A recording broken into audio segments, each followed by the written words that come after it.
Here's a very rare truck I've never seen before. I guess it's Ford power. It's got a 5-liter Ford in it.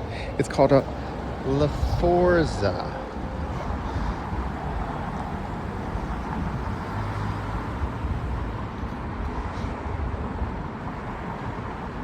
The bodywork is by Pinafera.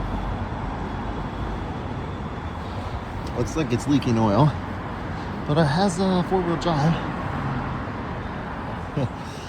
Yeah, most Fords leak.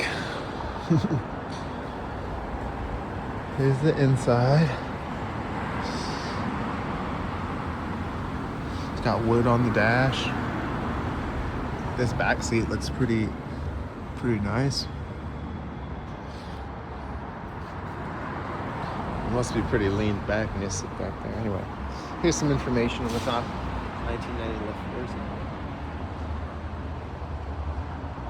It's in a Vico truck underpinning and an American style in it. It's for military and police use. The civilian version was marketed as an upscale Range Rover. Cool.